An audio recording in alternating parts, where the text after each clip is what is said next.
आता पुण्यातनं बातमी येते म्हणजे दोन्ही राष्ट्रवादींचा जाहीरनामा काही क्षणापूर्वीच प्रसिद्ध झालाय। पुण्यामध्ये सर्वांसाठी मेट्रो, पीएमपीएमएल बस प्रवास मोफत मिळणार असं सांगण्यात आलेलं आहे दोन्ही राष्ट्रवादींकडनं।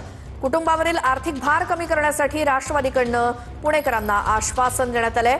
आपल्या जाहीरनाम्यामध्ये हे मुद्दे दोन्ही राष्ट्रवादीकडनं नमूद करण्यात आलेत।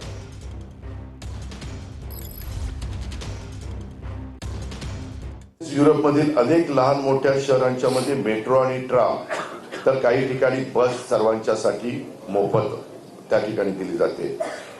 तर आम्ही पण मोफत मेट्रो आणि मोफत बस हा देण्याचा निर्णय घेतो।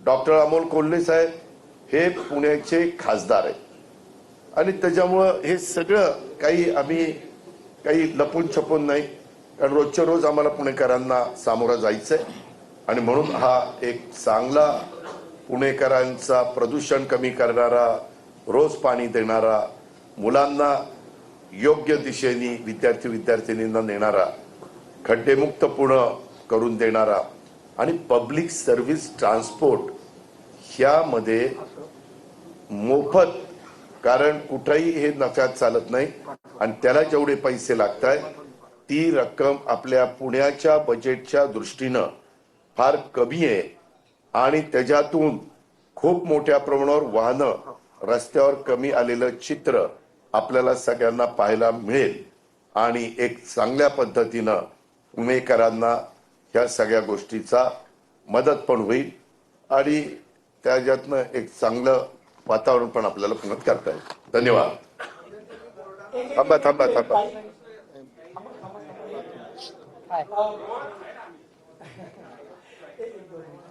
जरा दमानी सगळ्यांना सॉफ्ट कॉपी पाठवलेली आहे ग्रुपवरती। जर कुणाला मिळाली असेल त्यांनी प्लीज मला संपर्क साधा, तुम्हाला एक क्षणात व्यवस्था करतो। त्यानंतर संसद रत्न खासदार सुप्रियाताई सुळे आपल्याला अष्टसूत्री प्रगती अष्टवादिनी नेतृत्व 5 कामं पक्का वादा या आम्ही पत्राच्या निमित्ताने मी आपलं स्वागत करते। दादांनी सविस्तर ह्या सगळ्या गोष्टी सांगितल्या आहेत।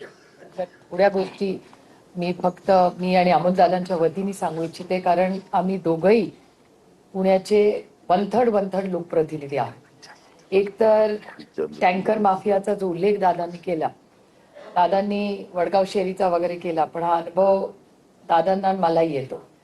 मी पुणे म्युनिसिपल कॉर्पोरेशन पासून 1 किलोमीटरवर राहते आणि ज्या बिल्डिंगमध्ये राहते तिथेही रोज टँकर येतो।